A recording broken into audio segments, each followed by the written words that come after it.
our town. Dorothy Thompson speaking to you today from the Richland Center Mapleside Footbridge, under which goes the Pine River. For anyone interested in a kayak trip, there's a way to do that, a way to arrange it. It's called 13 Pines. Something to check out while the weather's good. And on the show today, well, we'll find out other things that are new and happening around Richland Center.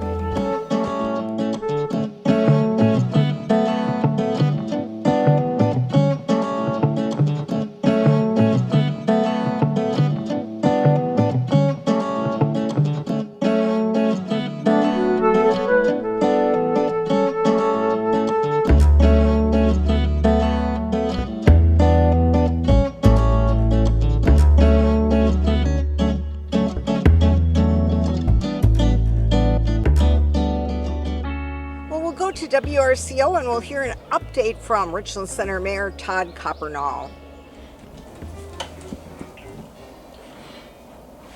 Welcome to our morning show today on WRCO as we begin a new week with the morning show, and it's our monthly visit with Mayor Todd Coppernoll from the city of Richland Center. Hey, Todd. Phil, how you doing, man? Oh, I'm doing real well. Summer is flying, isn't it? It does every year, doesn't it? Yes. It's funny. It really does get the same number of days as winter, but no one from Wisconsin will ever believe that. Because it always seems like we don't have as many good weather months as we do bad weather months. You know, it's interesting here, the things we do outdoors, we mostly jam them into 3 months, right? And that sounds terrible to us, and everybody's weekends are so booked in the summer. But that's kind of logical if you think about it. There are 4 seasons and there are 12 months, so each season should get 3 months. It's just that other places have more warm days and all of that than we get. And, you know, we get a little jealous sometimes when it's warmer somewhere else in the winter. But, you know, if you look it up, you can anytime you want. 4 seasons, 3 months apiece. Right, basically, yeah. Yeah. And speaking of which, summer celebrations, Thunderfest, seemed like it was well attended. It was an excellent crowd, actually, and hot, humid weather, and definitely that. It was one of the warmer ones I can remember, and I want to give some credit here where it should go. There was a big crowd out there. The fireworks went great. The entertainment was really a lot of fun all day long down there. So thank you to Mick Cosgrove, Kent Adsit, and everyone who, and I don't have the full list of names, but to everybody that was involved in the planning, the setup, and just the running of the event. Thank you for all the hard work every year. And also, I think I need to give some credit here to someone I think most of our people won't know what happened, and I'm going to leave the details to him because he didn't do it for attention. A lot of you know Mr. Levon Felton, who they know as Spanky Felton over in Viroqua. Yes, he's in the Viroqua area now, but he grew up in Richland County and graduated from Richland Center High School and has very deep family roots in Richland County. And I'll just say it this way, thank you, Levon, for your charitable work that day at Thunderfest. I know what you did, some other people do too, and you didn't have to. Thank you for what you did, Levon Felton. Awesome. Yeah, he's about your era. Did he ever ask you to join the band or not? No, he heard me sing and insisted that I not audition. It was one of those things. It's just a misunderstanding, I'm sure. No, Levon and I were in the same high school class, which Yes. was Richland Center 1985, and we didn't see each other for a long time because he went to Viroqua and I left the area for almost 30 years. And when we ran into each other about 5 years ago, we had a lot of fun catching up, and we've stayed in touch since. He's a great guy and just a lot of fun. You know, I've got so many Levon Felton stories. Anybody that needs a deal, when next time you go to Sleepy Hollow, come and see me first. I know some stuff from the early '80s. Some blackmail. That's a harsh word, Mr. Nee. 40th class reunion coming up too. That's pretty cool. Yeah, end of the month, and that's pretty wild. You know, like everybody else, you say, how did we get here, right? They told us 40 years ago this would happen, and they weren't wrong. Yeah, we will be last weekend in July. The class of '85 will be getting together in town. We're always fun, and we get, the '85 gets a great turnout. You know, other classes ask us how we do it, and there are 2 answers. They are named Peggy and Penny, also known as the Wallace twins, who have run the class of '85 reunions from the first one on, and they really put effort into it and communicate well. And a lot of our people, a lot of our class, they turn out. It's always a good time. It's awesome. We'll have to alert authorities of that going on. Speaking of which, you had a lot of great educators through your years at Richland Center High School. We recently lost Claire Heg, and I know you knew him really well. I did know Claire Heg very well. Mr. Heg, as we all knew him, and Coach Heg to some of us. I don't even know how many years he worked for the school district here. A long, long time. And he was an educator, and he was a coach, and he was an advocate. He was all of those things. He was also a nice guy. And he was my FIA teacher, my gym teacher, when I was in 5th and 6th grade. And then when I got to high school, when people see me now, they always ask me what position I played in football. And then I played football in high school. There would have been an ambulance at my first practice. I was the skinniest human alive. Just a twig, short when I started high school, and skinny, tall and skinny as I graduated. And I ran on the cross-country teams back then, which means Coach Heg was my cross-country coach for 4 years in high school. And I just wanted to give him credit for his contributions to the community more than anything else, because he loved Richland Center. He'd moved here and stayed, and really put his heart into Richland Center and Richland County, believed in us and in the possibilities in a small town, and loved the natural beauty of this area and participated in it. He was very athletic, jogger, bicyclist, all of those things. Just liked the nature and the scenic beauty of Richland County. I had heard Claire's health was not so good. The last time I actually spoke to Claire was probably about a year ago. I ran into him in Paul Corcoran's pharmacy, and thankfully we had a really positive conversation about a lot of the guys and the girls that had been involved in cross country when he coached it in the early to mid 1980s here. And he wanted to know everything I knew about where everybody was, because some of them moved away and he hasn't heard from them. And he just soaked it up. Tell me about Jerry Huffman. Tell me about Jeff Felton. Where's Dave Trapon? You know, all of this stuff on down the list. You ever see Kelly Eberhardt? All these different ones. And remember Christer Solveig, the Swedish exchange student. He wasn't he a good kid? And that was who he was. That's where Claire's energy was just a year ago. So best to his daughters Polly and Abby and to their families. And just a sincere thank you from all of us in the Richland Center community to long-term educator and coach, Mr. Claire Heg. Indeed. He always tried to get me out on cross-country skis. I never quite made that. But Did he really? That was another one of his passions. Too, Yeah, so. I think snowshoeing too. I mean, he found something to do outside every season. Yeah, he did. Yeah. You and I are whining about the bad months, but Yeah, I know. Yeah, we were looking out the window going, man, look at Claire Heg out in that cold. Exactly. Strangely enough, he was in better shape than either of us, Phil. Right. Speaking of the summer season, the Aquatic Center is off to a good run, and a lot of people showing up there, it seems like. Definitely, yeah. That's I'm glad you brought that up. I really want to get into this, just to teach the public what's going on over there. So when it was built, it opened July of 2020, so we just hit 5 years. And the purpose, the people who sort of dreamed it up, fought for it, raised money, all those things, and got it done, what they were saying at the time is let's do something different and new for Richland Center for two main reasons. One is to give our people something to do that not everyone has. And the second one was to have something here that would bring people to town who otherwise aren't coming to Richland Center. Get some exposure for our businesses, our schools, and everything we are. And while we're also making sure the locals have something they can really enjoy that's new and unique. And as you remember, it was a split decision in town. Some people thought it was a great idea, some people didn't like it. And again, I totally understand both points of view, no doubt. So here we are, 5 years in, and I wanted people to know what's happening over there. Most Mondays in the summer, I do a walkthrough, some Sundays as well. And I'll just walk in and greet people. Hi, I'm the mayor. How often do you come out here? Are you from town? No. Where are you from? Thanks for being here. Any questions about Richland Center? And in the last 3 weeks, just the last 3 Mondays, just a sampling of the communities that were represented in our Aquatic Center, both Chicago and Minneapolis. And those were both families that had stayed in B&Bs here, and in both cases the ownership at the B&B said, do you know we have an Aquatic Center? Thank you, B&B owners. They didn't know it. and they don't have every minute of their day booked, and that sounds like fun. So they brought the kids down to, or grandkids in one case, from Minneapolis and Chicago, and when they found out, they were talking to the mayor, they go, what else is here? This place is so beautiful here, this wooded area and with the Pine River, and we're gonna kayak that, we're gonna this, we're gonna that. We went to the drive-in movie last night, what else you got? Love it, because I tell them what else we have. List off other things to do, businesses, everything, to people that are here for the first time. And also, the other communities I have met in 3 weeks, 3 days. Verona, Lodi, Hillsborough, Muscadet, Avoca, Blue River, Middleton, Yuba, Dodgeville, as a sampling, have had people here just on the Mondays of the last 3 weeks.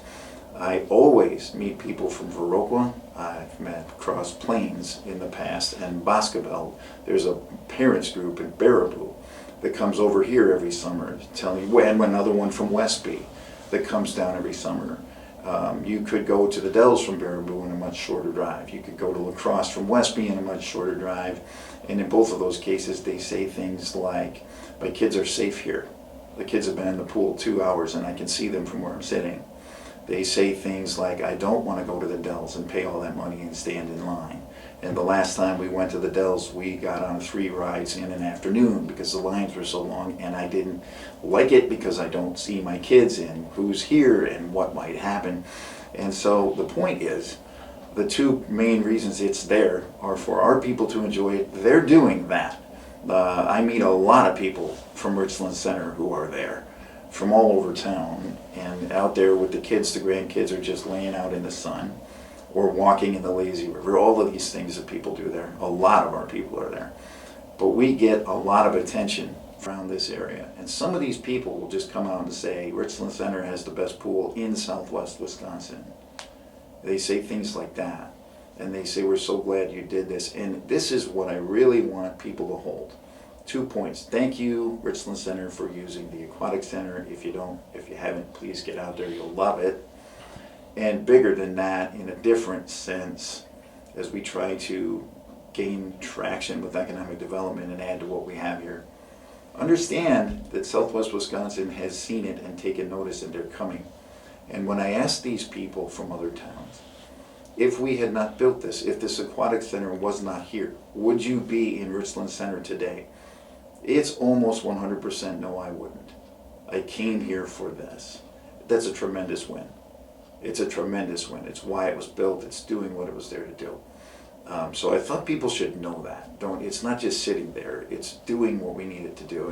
And then what I want next, what I'm going to push for next, and we're going to do next, is some more robust marketing of the facility with the information I'm sharing right now.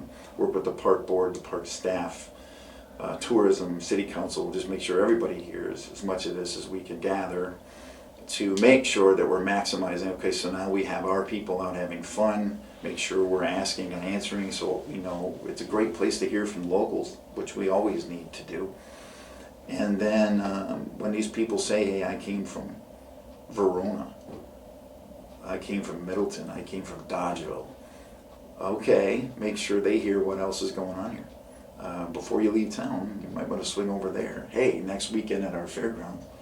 That kind of stuff. So I just wanted people to kind of get an update on that. It also provides job opportunities, many of the first jobs for the staff, the summer staff of the Aquatic Center, right? It does, and I'm really proud of those young people, the whole staff, regardless of age. But we have every year, the lifeguards are teenagers. If you take a look, the counter staff, the concessions, these are kids, and you're right. Most of them are on their first job, and they work very hard. They're out there in the heat, in the sun. They're learning responsibility. They're learning how to deal with the public, and that's interesting sometimes. It's a key cog in the growing up process, in these young people getting out there and starting to become young adults. And to be clear, we can't run the place without them. You gotta have lifeguards. Who do you think that is? Right? So very commendable. So many families who've had young people working in that aquatic center and just in the parks in general. And thank you to those kids and to their mentors, parents, whoever it was, that instilled the work ethic and encouraged them to apply, made sure they got the training so they know what they're doing as a lifeguard and can do that work, because it's a critical component, and they're doing a great job down there. Can you give us an update on Panorama Estates? I can, yep. So, as was stated many times, when the new developers agreement was drafted and enacted, it stated that the next building, Building 2, would break ground no later than June 15th, and if you drive up there, you'll see that that did not happen. I'm not going to get deep into this other than to say the city has language in the agreement that protects the city's interests, and that we are absolutely adhering to the language of the agreement, and that the builder knows that. I'll leave it at that. I will also say that the builders have been forthcoming. They're available and communicating with us, and what they told me is they had a late change necessary in their state-approved plan, the blueprint, for the building, that their engineer caught an issue in what they proposed for the foundation, and that they needed to submit the revision to the state for approval, and they've done that, and they're waiting for the revised plan to get approval from the state.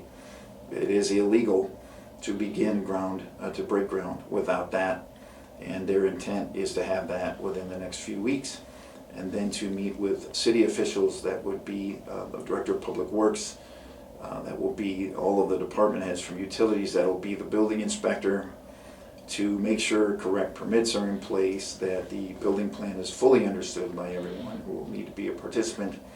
And then once that's done, they'll be ready to break ground, and their anticipation is around the 1st of August to break ground, which they've communicated to us at the city, and we've distributed that information to the appropriate people, the department heads, the building inspector, and so on. When we have more to say, we will say it. I will repeat one more time. The city has language in the builder's agreement that protects the interests of the people. Okay. Yeah, I think we always get, construction things, a lot of times they don't go as planned, and, it sounds like there's a little red tape involved. There's a lot of red tape involved when you're building something like that, and understand, again, I've said this before, but in case anyone didn't hear it, so the original agreement called for 3 buildings. The 3rd building wasn't due for several more years. The revision now, buildings 2 and 3 will be built simultaneously, so you understand that you've got building plans for 2 buildings. They're 45 units apiece, they're not little.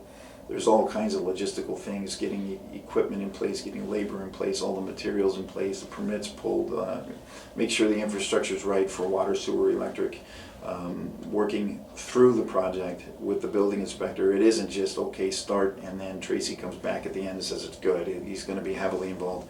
So it's a huge undertaking, yes. But on the plus side for our community, instead of building 2 and then years later building 3, this plan spelled out in the agreement is building 2, and as soon as the foundation is completed on building 2, begin the foundation for building 3, so that the 2 buildings are built at the same time. And that's going to bring, actually I said it wrong, 46 units apiece, 92 new apartments online when they're done. I think they told me it's about a 14-month build, 13, 14 months. I mean, it's a big deal to get them up. So obviously we're more than eager to get them started, and we are in frequent communication with the builder. That's been one of the calls we get at the radio station. People lots of times will call here to see if we're kind of the information hub or whatever. The other one is, what happened to Taco Bell? People are just realizing now that, hey, there's no building there. Well, okay. Whether you're hearing this live on the air, listening to it later, or watching it through Facebook or YouTube, please do this a little sooner, because this was publicly reported multiple times, honestly. Mm-hmm. You don't need the rumor mill. The rumor mill is not accurate. It's a single drive-through, but there's you can pass a car on the outside of the drive-through. Sure. Yep. So it's probably got 20 or 30 feet wrapped all the way around the store. All right. Because they'll be need to get delivery trucks through and stuff like that. But and the entrance gets a little wider too over there. How long do you think it'll be till it's done? I don't know about that. They're going to try pouring walls, so then we can start backfilling sometime next week, and then we'll start with the underground plumbing and stuff. So it's getting all new sewer all the way out to the manhole because they had a problem with That's what I heard, yeah. that line. So Well, it's that'll an old building, 1979, I think. It would be, yeah, because there's cast iron in the floor and a lot of the cast iron is rotted out in the bottom. The soda doesn't do well with the cast iron pipe. Yeah. I think the sugars, Oh, okay. and we always have problems with old stuff with, plastic pipe does great. You got to bed it nice, but it holds up very long and everything. So, and then it had 1 inch rigid on the walls. It was block, insulation, and brick, so there wasn't very much for insulation on the walls. And then the ceiling, it just had steel trusses, deck, and then some 1 inch fiberboard. So there wasn't much for insulation on the roof at all. And a lot of the roof decking was rotted out toward the back half. So, I mean, the building did what it needed to do. It wasn't, Well, it didn't look like a Taco Bell anymore because it was built as a KFC. Yeah, no, I think I think it was built originally as a key. I thought it was a bank maybe, No, it was KFC. but it was KFC. Or yeah. Kentucky Fried Chicken, as they used to call it. Yeah, because when I started tearing it apart, I started checking out, and that. But it had been remodeled in the floor a couple times. You could see where they moved plumbing around and stuff like that. And it's got a smaller grease trap. It's only 2 or 3 feet outside the wall. The new one's got to be 5 feet and that. So I don't know when they changed that code and that. So, but Oh, good. the same elevation. It's a little narrower and then probably about the same length or whatever, but little almost the same layout, but stuff's scooted around a little bit more. Same elevation, same parking lot kind of set up. The front, the grass comes in this way a little bit and that. Well, we talked to the project manager came right over, and so I was able to ask him because there's lots of rumors that it's going to be maybe KFC's coming back or Right. whatever, and he said no, it's Taco Bell, and they do serve chicken at Taco Bell. So he told me. Well, it's funny because I've been asked if it's just Taco Bell, if it's true that Arby's will be joining them. No, sorry, because I wouldn't mind that. Nor A&W. No A&W. Yep. It will just be Taco Bell. Yep. As it was before. What they did is they tore down the existing building, and for those of us of a certain age, what was originally KFC opened in 1979, if you want to know how old that building was, 46 years old. So it was built for a different time and era and had a great bit of indoor seating and a single drive-through lane. Well, look what the world is now. More people than not never go inside. They do the drive-through deal, and so they're building a more modern facility on the same spot. And what was Taco Bell will be Taco Bell when they open. I don't know how long it'll take, but if you're watching, I mean, you are right next door. Mm-hmm. It didn't take long to tear it down. Now he said grand opening. They thought October. Yeah, 1st, there you so go. We'll see. I just heard in the fall. In the so, fall, So yeah. okay, it makes sense. I mean, and they can't, just like we just talked about with Panorama, you can't really pinpoint a date till you get there because you never know, weather related this, labor that, supply chain, whatever. We all learned that during COVID. So I don't have a date, but sometime this fall, Taco Bell will be back. And it's so funny. People are great. I get a kick out of human nature. There are people losing their minds because they can't get a chalupa. I mean, calling me really, hey man, I really miss that. Is it absence makes the heart grow fond? It does. It's really something. I saw Henry Bray was wiping tears. He's been grief counseled, so. Don't worry, Taco Bell shall return Right. in its original location. Just like I've got a hankering for a blizzard, But what, Yeah. what do you do? Yeah, don't do that to me. So what else is in the rumor mill, Mayor Todd? This one just floors me because I thought we'd put it to rest. An individual was talking to my sister without realizing that he was talking to my sister a couple of days ago, and he announced with some conviction that the reason Dollar Tree doesn't have freezers is because Walmart complained to the city and we forbade them, and that is just beyond lunacy. I don't even want. I mean, if I'm going to say the words Mom taught me not to use. That's how ridiculous this is. So folks, that's such nonsense.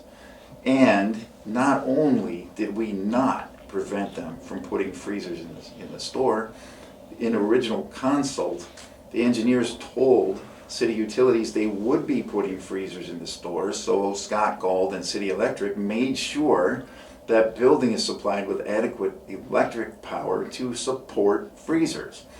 The company, Dollar Tree, made the decision not to put freezers in. To be honest with you, I don't know why they didn't. We thought they were going to do that. So nobody at the city had any conversation with Walmart ever about what went on at Dollar Tree on any level, freezers or otherwise. Color of the carpet, who cares? Ever. They have no influence over what went on down there, and nobody at the city ever once, under any circumstances, told anybody at Dollar Tree they couldn't put freezers in that store. They just made a decision not to do it, and I don't know why they did it. Remembering that it was during COVID, could have been supply chain related for all I know. I don't know. I'm sure they just ran the numbers and for whatever reason pivoted. That never happened. I hadn't heard that one in probably 2 years, and it is back at least once. So stop. If you are getting what you think is news, I don't know, did you hear it from the mayor? Did you hear it from the city administrator? Did you hear it from the city council president? You know, the people who actually do this and are there and involved. If you did not hear it from the mayor, the administrator, the city council president, a member of the city council, maybe Scott Gall, the utility manager, why are you believing what you heard? We are the ones who do this. We are the ones in the meetings. I come down here once a month and tell everybody what we're working on. All of these meetings are open to the public. You could come down and participate in public comment and let us know what's on your mind, rather than showing up at some event in town and accidentally telling my sister with conviction that something that never even had a chance to happen is fact. It's not fact. Don't do that. Thanks. Yeah, well, appreciate your transparency. Yeah, well, Right. I mean, that's why I'm here, guys. That's why I do this once a month. That's why the meetings are open to the public. That's why Rod Perry films every plan commission meeting and every city council meeting and puts them on YouTube. That's why Ben Kels is here filming this. That's why they get shared on Facebook, so that you can see it and hear it for yourself. And it amazes me in 2025 with this much access to information that people will hear it just from somebody, and that's good enough. It isn't good enough, and if you're spreading it, you're part of the problem. Knock it off. Have a nice day. Mayor Todd on the morning show. But more after the break. Mayor Todd Coppernoll is our in-studio guest here as we begin another week with the morning shows here on WRCO Radio. Some other things, other kudos or anything you wanted to say, Mayor Todd? Yeah, two more things I want to share today, Phil. The first one is, in case the public doesn't realize this, in recent years, both the Richland Locker and also Los Amigos received grants from the state with the help of the city that helped both businesses expand, and now the next one coming will be for what a lot of people know as the old Gables Restaurant building. So sounds good. Looks like it's going to happen to get that project moving faster and completed. I will leave it to the owners to share their intent, but I know who the people are who own it, and I know their intent is to launch a new business in that facility, and with the help of economic development, which is Jason and Darcy down at the city building, with the help of the city council, the plan commission, and Administrator Oliphant, a lot of folks. It's a team sport. We've worked with these folks and with a couple other state agencies and regional agencies, and it looks like that's going to go. So I'm hopeful for that, very excited for the people involved, that this should help lead to another new business in town. Well, it's awesome. Again, another building is going to be restored. Yeah, and well, what are the options? Tear it down. Right. And that building, I've seen a photo of it from 1930. So yeah, and there's obviously a lot of history there. If Marcia Mahaka and or Melinda Jones are listening, and I'll bet they are, their family members ran that restaurant for a long time. And that there are a lot of people. I was in there many times as a kid, and on down the line.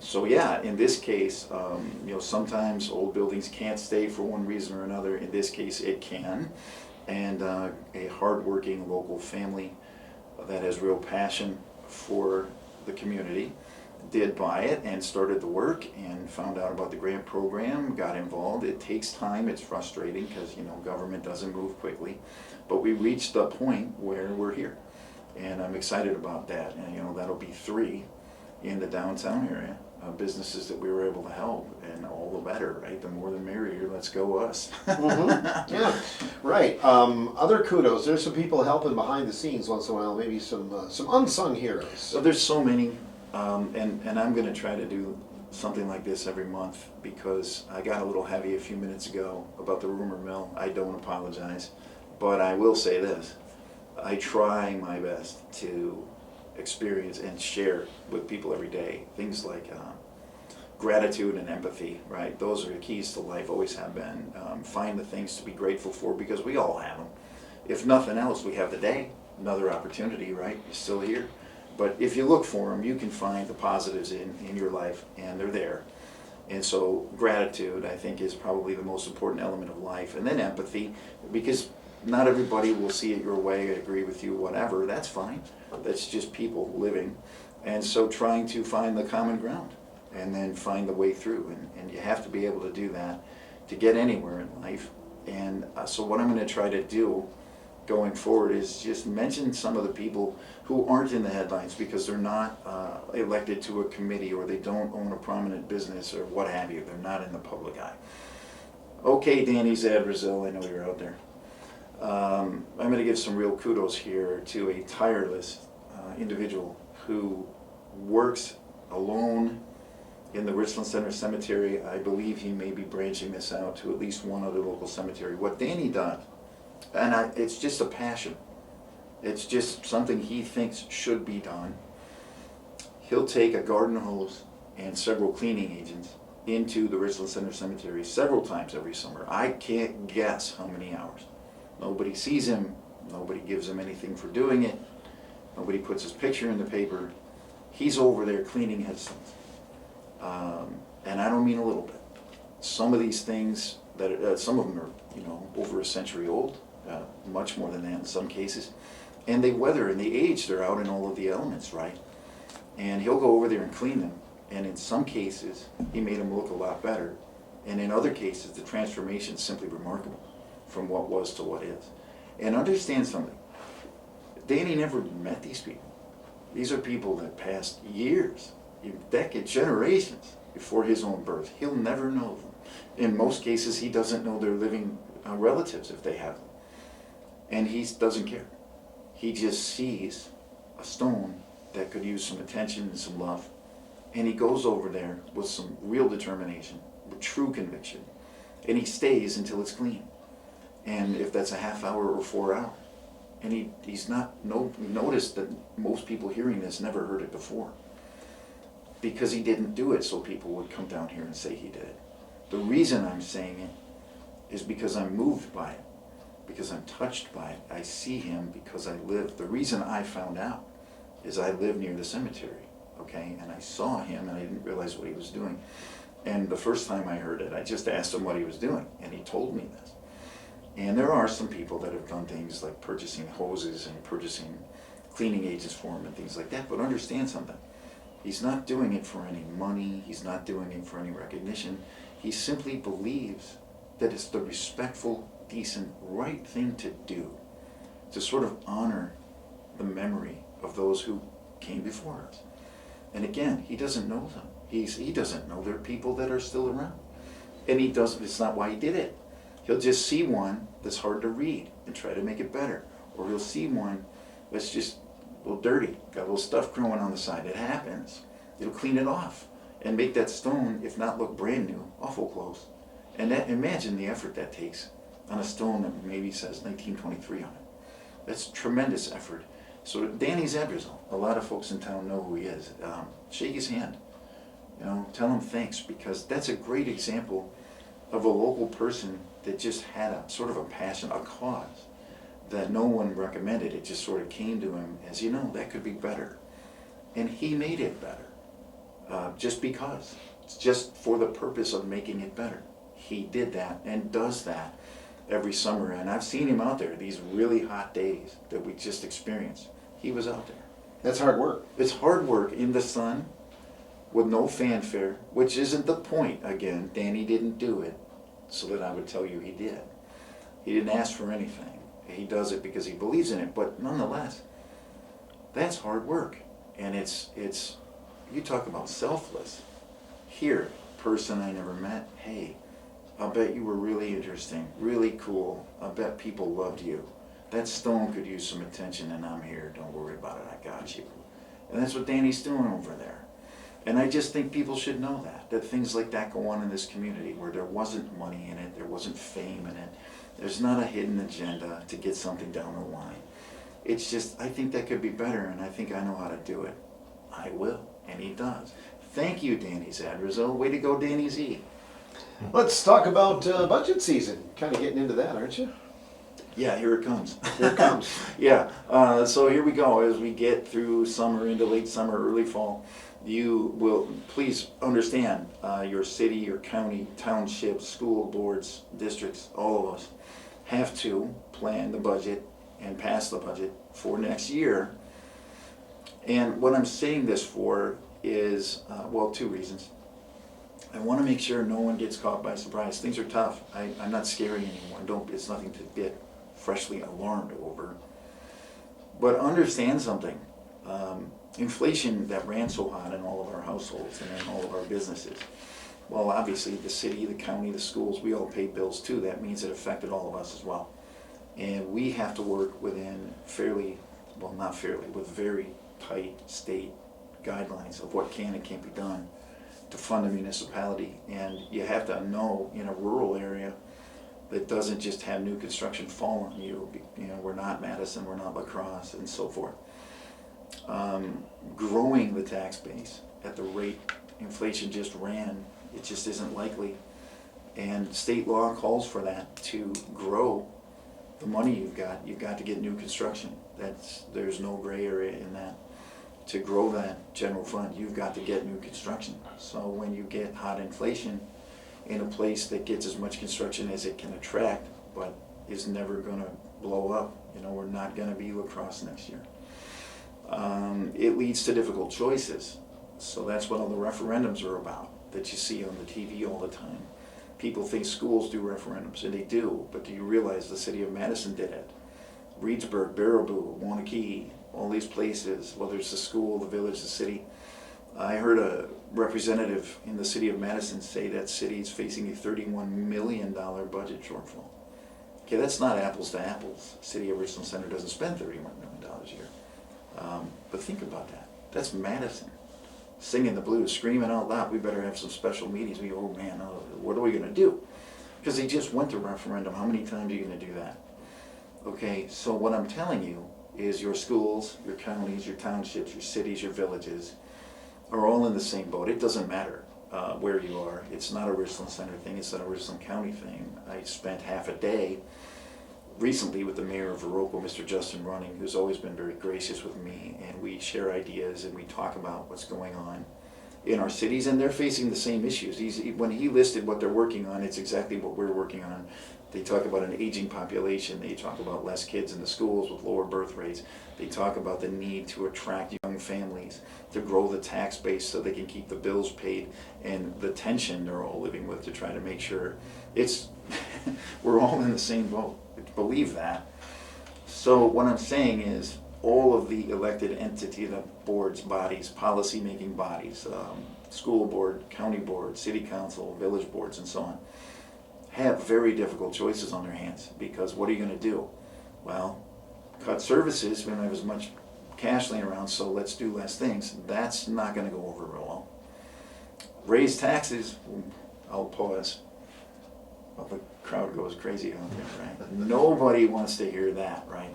Okay, so for the protection of the taxpayer, about 15 years ago, I don't remember if it was 09 or 10, the state enacted legislation that froze the levy limits so that a city, a company can't just go, let's vote and raise that. They're frozen. And to get more money, the point is to encourage growth, grow your tax base. You have to get what they call net new construction, and the levy limits are frozen, which puts you in a position of, well, we got a few new things built this year because we're rural and we're doing the best we can, but okay, we're still working. Man, how much more is the health insurance for the employees? How much is a squad car now? How can it be that much more than 3 years ago? That's real, guys. The fire department bought a new fire engine in 2020, and I think we paid If I'm off 1,000 or two. I think we paid $632,000, which they'd saved for years and we didn't have to raise taxes or borrow money. $632,000 5 years ago. The estimated cost of the same piece of equipment now is around 1.2 million. Just as an example, I mean, wow, what do you do, right? Exactly. So you go to referendum, ask the people to voluntarily raise their taxes again. If they believe in it, they'll do it. Ithaca schools went through this, they got it. Weston schools went through it, they didn't. That's reality. That's democracy. Bring it to the voters. I believe in that.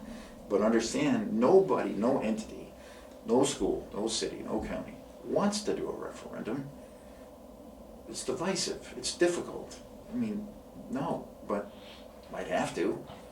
Okay, if you get it, now be transparent with the people. This is the money we need. This is what we got. This is what we use it for. Or we didn't get it. What do we cut?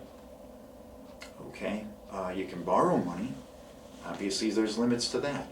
And only so much money available to do that with, for good reason. But again, I mean, borrowing money, short-term borrowing, means it gets paid back probably that year. Well, that's a pretty significant tax increase for a year. And it just covered a year. Because you're going to have the same budget shortfall next year if you didn't find a better way to either cut what you're spending or raise more money. Which means borrow it again, which then holds taxes at that higher level. So this is complex. It's a true challenge to rural communities. One thing I favor, and believe me, Sarah Kieski and Tony Kurtz have both heard this from me, counties can do a 1/2 cent sales tax. Richland County has one. So you spend $1, your tax is a 1/2 penny. Not impactful to anybody in a day, in a year really, in any individual. I wish the city could do that. We're not allowed by law. The reason I favor a 1/2 cent city sales tax isn't just, here's the money, do what you want. What I would do is tie it to roads, because streets are critical. They're very expensive, and they're mandated by the state, and they should be. A government has to take care of the roads. They should. It's infrastructure, it's critical need. But they're terribly expensive now to pave, to put in curb and gutter. And if they said, here's a 1/2 penny, you have to use it for roads. Good, because then when next time you have a big project that can't wait any longer, you don't have to borrow the money and cause a tidal wave. Or you don't have to go to referendum and say, well, we're doing everything we can, guys. Do you want to raise your own taxes today? You could simply do that. A 1/2 penny on $1. So you spend $2 and it costs you 1 cent. That would work.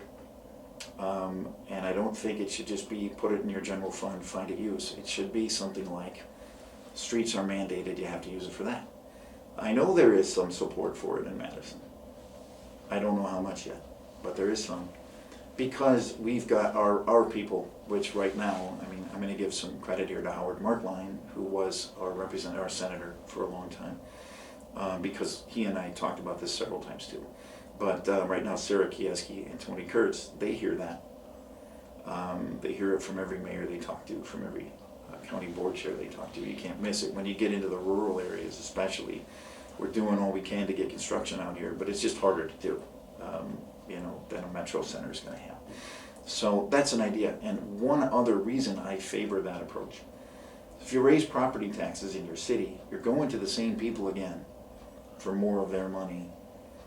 At least a sales tax would also be paid by our visitors, by people driving through, filling up a gas tank, or pulling through a drive-through for food or whatever. So we don't have to go to the 5,114 city residents for 100% of that money again. This time we're going to get some of the help from people just coming here. So then the work we're doing to grow tourism can directly pay off in that fashion. I just talked about how many people coming to the Aquatic Center, how many people that are coming to the Starlight 14 and on down the list, the kayak, the river, and all the things they do out here. Whatever they did would contribute to our local infrastructure. Well, why not? They're using it. Just an idea. I don't know where it's going to go. I know some of our state legislators are working on that. And just to the more immediate picture, budget season is right in front of us. I encourage everyone, don't wait until the budget is passed to express yourselves. Get a hold of your older persons, of your county board rep, of the city or county administrator. In the city, call me if you want to. Get a hold of the hired administrators and the elected people in your city, your village, or your township. Ask them questions before the budget is passed. Give your input. I really like this, I'm not a big fan of that. Before the budget is passed, because once it's done, nobody can change it. It's there, and you're going to live that year. And I know every year when we have, these are all publicly posted open meetings, and we do multiple meetings leading up to the budget, and then the night we pass it, it's its own session just to pass the budget. And in at least the last 3 years, I don't remember a single resident attending the meeting when we're actually telling you what millions of dollars are going to be spent on that year. Please get a hold of your older person, of the city administrator, of myself. If in the county board chair, Dave Turk, the new administrator over there, Trish Clements, get a hold of your village board, get a hold of the school boards, and ask questions before the budgets are approved, and give your input, again, please, before the budgets are approved, because you need to understand, I don't care where you live, it's a tough time right now for municipalities to keep things running, provide the services that everyone needs, and keep that budget balanced. Limited funds on the heels of red-hot inflation. So now is the time to make yourself heard, make your want list known before the votes are taken. Good stuff, Mayor Todd. We appreciate it. We hope you have a good summer. Are you any big concert plans this year? Just one. It's a Labor Day weekend in Milwaukee. Billy Idol and Joan Jett. Yeah, Kimmy and I are classic rockers from day one. I like some country artists for sure, and I love some country songs for sure, but on a whole, it's not my favorite genre. Sorry. Sitting in WRCO. So we play a little bit of the weekends. Played on the weekends that day. I think those were the days. Yeah, I believe so. Yeah. Been on a year or two. How long? 1986. 1986. Next year will be 40 years. Yeah, I was 19 years old. Yeah. I'm playing some oldies that were newies and weren't even born. Yeah, right. So, bands we never heard of when you started. Exactly. So Billy Idol and Joan Jett in Milwaukee, and I do have fun listening to my peers, my friends that are my age that'll travel so far. Goes AC/DC was out. I think they still are. And there's people our age that love them and never saw them yet. Well, hey man, look at the calendar. It's 2025. Ozzy Osbourne just did his final live performance. Yes. Can't stand up anymore when he performs, Right. but he still sang it. And if you're into that sound and that classic rock era, yeah, it's 2025. Don't look now, right? Yeah, you better see them while you can. Yeah, so I'm doing that one with Kim. That was actually her birthday present. Birthday's passed, and the concert's when it is, but that's what you got to do. We'll have a good time at that, and everybody get out there. There's so many things going on, so many festivals and music events and everything else that happens in the summer. Go ahead and kayak the Pine, walk our trail. We've got trails all over the place now, just everywhere. Get your bicycle down the bike trail, get your UTV out. If you don't know how to get from Richland Center to almost anywhere in southwest Wisconsin legally in a UTV, call me, because I probably do. My wife and I have mapped out almost this entire part of the state. I can get you to the Mississippi River in a UTV if you want to go see prairie fishing, all this kind of stuff. Enjoy southwest Wisconsin. I love the Driftless region for its natural beauty. Go see it. Sounds good. Mayor Todd Coppernoll from the City of Richland Center, our guest here on this portion of the morning show from WRCO.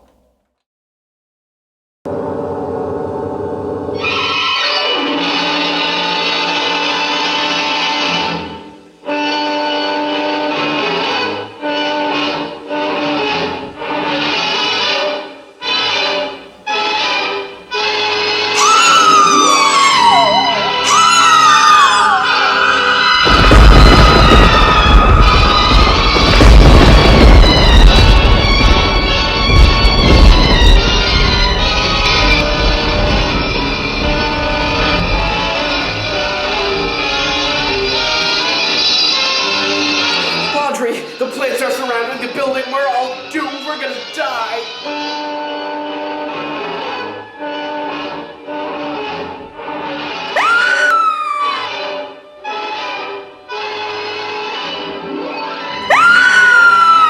Oh boy, Audrey, what are we gonna do? Cut!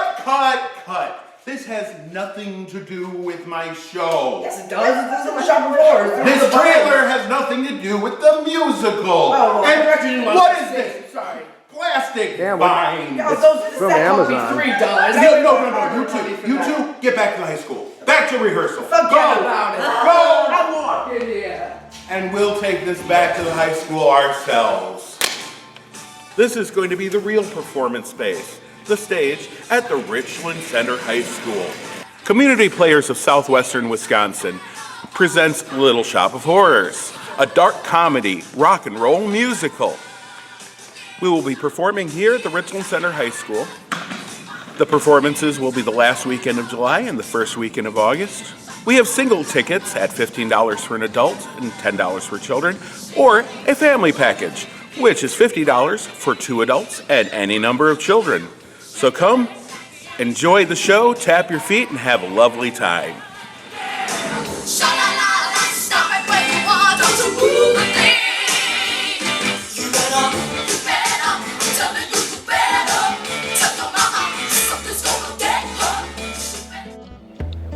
Thank you for tuning in. Get out and enjoy this summer weather. And we'll bring you something again real soon.